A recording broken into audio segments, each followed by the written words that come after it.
Hello, my name is Reverend Dr. May Elise Cannon. Today is Monday, it's October 7th. Today is day 367. Friends, this is a devastating day. It's now been more than a year since the horrors of the 2023 attacks of this same date a year ago in the kibbutzim along the Gaza border at the police station in Sderot. I'm now in Amman, Jordan. I this morning was in Jerusalem. Last night, there were public and private memorial services all over the country in Israel, including private services at some of the kibbutzim where the attacks took place on October 7th and along the Gaza envelope. Israel also closed down checkpoints in and out of Area A. There was collective punishment in anticipation of, potential escalations. Whenever there are potential incidents, the Palestinians always pay the price. Last night, out of concerns about attacks and expected violence, there were reports. Checkpoints through Area C were not closed, but Palestinian areas in the occupied territories were definitely affected. What happened on that horrific day a year ago? And I'm going to take a few minutes. I want us to talk about it. So this update is going to be a little bit longer. But what happened on October 7th, 2023? And we talk all the time, that day did not happen in a vacuum. That day is not, of course, when the Israeli-Palestinian conflict began. But that day is a significant day in history. It has now become clear that Israeli Defense Forces soldiers that were stationed near the Gaza border warned Israeli authorities for months about increasingly suspicious Hamas activity prior to October 7th. Their concerns were dismissed, according to reports in the Wall Street Journal. And on that day, on October 7th, Palestinian militants, especially Hamas, but also the Palestinian Islamic Jihad, they launched attacks via land, sea, and air from the Gaza Strip. The attack resulted in approximately 1,200 deaths, primarily Israeli citizens, but not only. It was the deadliest day for Israel since its independence in 1948.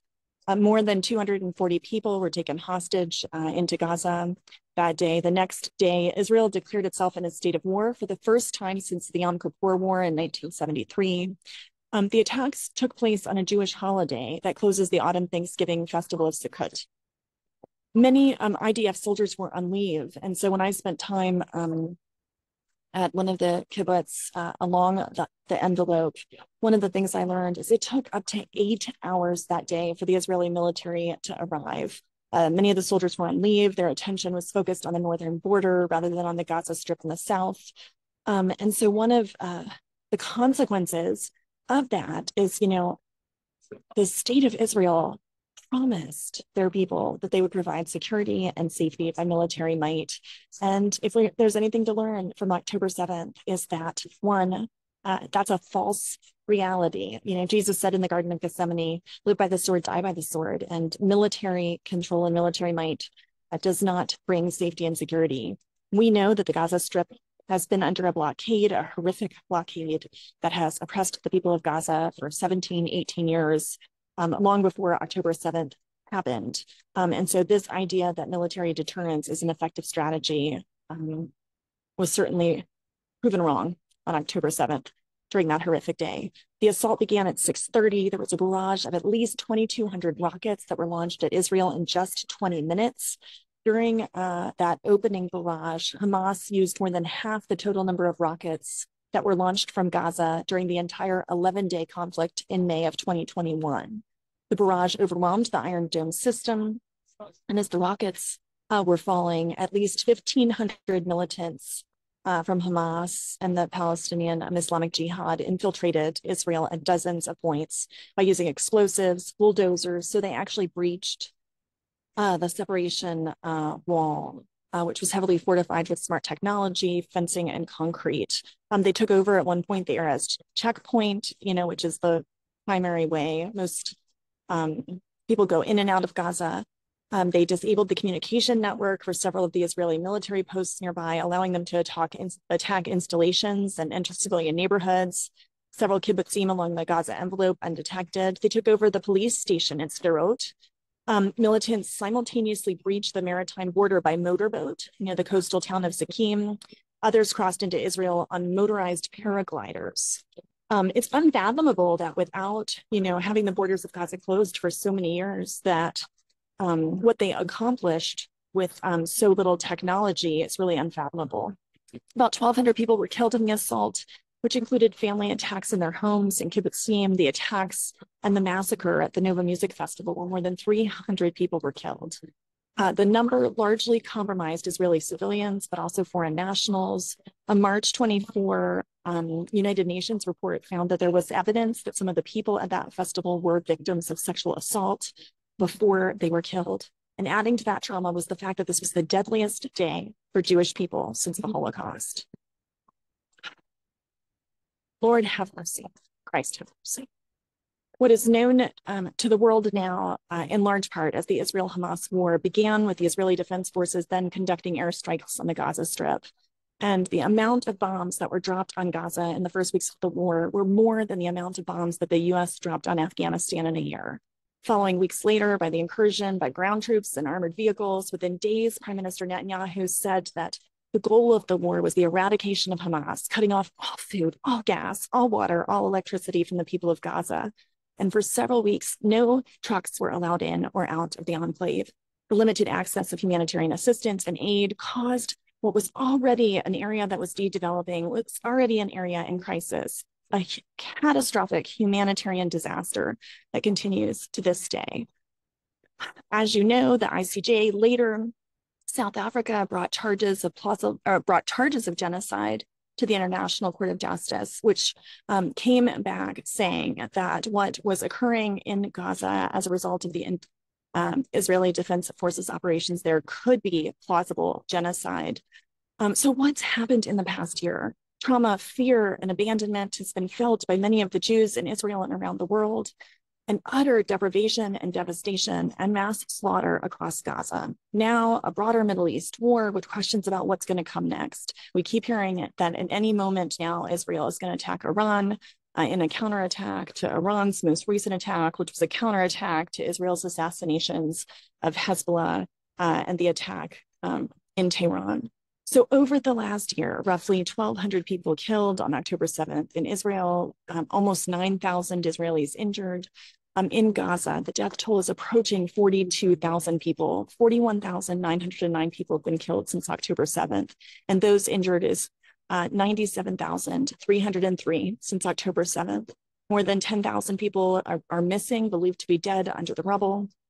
In the occupied West Bank, the death toll is 742 people. 742 people killed by the Israeli military or settlers in the occupied territories since October 7th, with 163 children having been killed in the occupied territories. The number of people injured in the West Bank is 6,250. Israeli attacks have damaged more than half of the homes in Gaza, 80% of the commercial facilities, 87% of the schools. The healthcare facilities, 17 of 36 hospitals are only partially functioning. 68% of road networks are damaged, 68% of croplands. If you don't think that the devastation and destruction and massive civilian casualties are upsetting and horrific in their own right, I was meeting with a high-ranking US official just in the last couple of days. He has a background in defense and security. I was meeting with him in Israel. He's a US government official, and he said that the Israeli attacks on Gaza have created the perfect conditions for the recruitment of militants. Radicalization and militancy. He said desperation and despair. And I'm saying the lack of hope seemed to have that effect.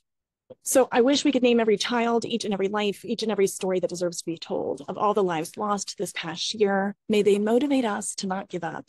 May they motivate us to diligently pursue peace. May they compel us that our efforts thus far are not good enough. Nothing has, as of yet, put an end to these catastrophes. A permanent and lasting solution that allows for peace and security and justice, liberation for Palestinians and Israelis is all that is good enough. So may death and suffering that we've witnessed and experienced motivate us and compel us in our work. May we remember the lives of the American Turkish University of Washington graduate Aysenur. May we remember the courage of the American Israeli hostage Hirsch Goldberg Poland.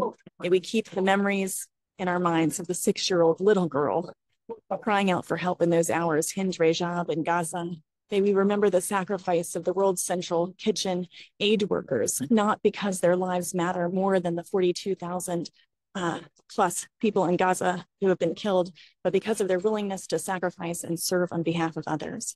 May we remember the life of Vivian Silver, the Israeli peace activist who was killed on October 7th, whose son has been one of the leading voices calling for a comprehensive ceasefire in Israel.